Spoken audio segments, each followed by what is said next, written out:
Hi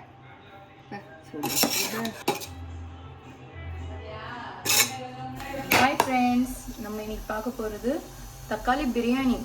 அதுக்கு first நம்ம பாத்திரத்தை வச்சு ஒரு கரண்டி எண்ணெய், 2 பட்டை, 2 லவங்கம்,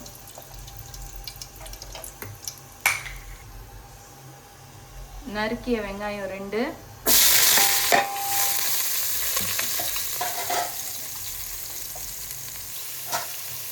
நம்ம எந்த பிரியாணி செய்யறதா இருந்தாலும் சரி, நம்ம ஃபஸ்ட்டு மெயினே நல்லா வெங்காயத்தை கோல்டன் ப்ரௌனில் வதக்கணும்.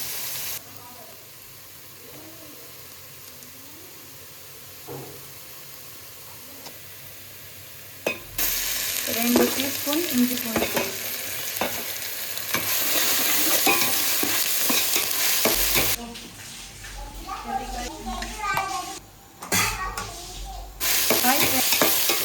நார்மல் பிரியாணியில் எப்போவுமே தக்காளியை அரிஞ்சு தான் போடுவோம். ஆனால் தக்காளி பிரியாணிக்கு மட்டும் நம்ம அரைச்சி போடுறோம்.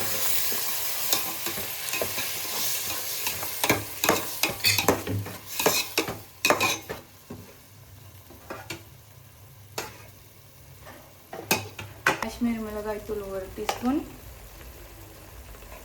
வீட்டில் அரைச்ச மிளகாய்த்தூள் 1 டீஸ்பூன்,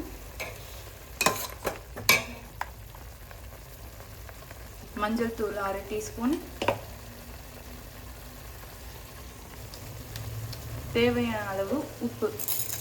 நான் இங்கே கல் உப்பு யூஸ் பண்ணிக்கிறோம். உங்களுக்கு சரியாக வராதுன்னா நீங்கள் சால்ட் உப்பு யூஸ் பண்ணிக்கலாம். இந்த பிரியாணிக்கு நம்ம கொத்தமல்லி யூஸ் பண்ணக்கூடாது, வெறும் புதினா தான் யூஸ் பண்ணணும். நல்லா 2 கைப்பிடி நிறைய புதினா போட்டுக்கோங்க. அப்போ தான் பிரியாணி நல்லா வாசமாக இருக்கும், டேஸ்ட்டும் அள்ளும். பீட் பண்ண 1 கப்பு தயிர்,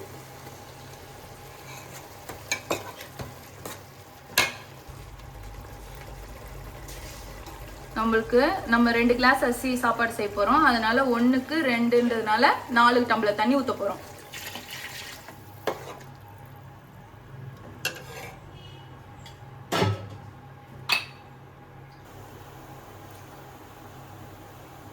தண்ணி கொதிச்ச பிறகு நம்ம துளசி அரிசியை ஒரு 1/2 அன் ஹவர் ஊற வச்சுருக்கோம், அதை போடுறோம்.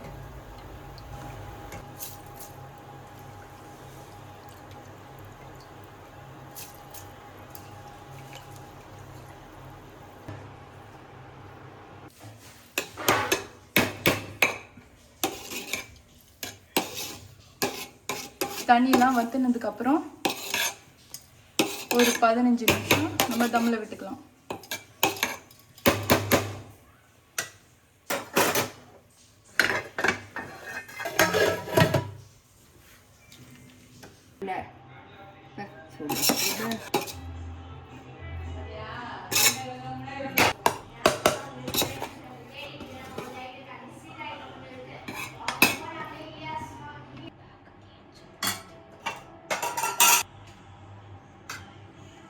வாங்க சாப்பிடலாம்.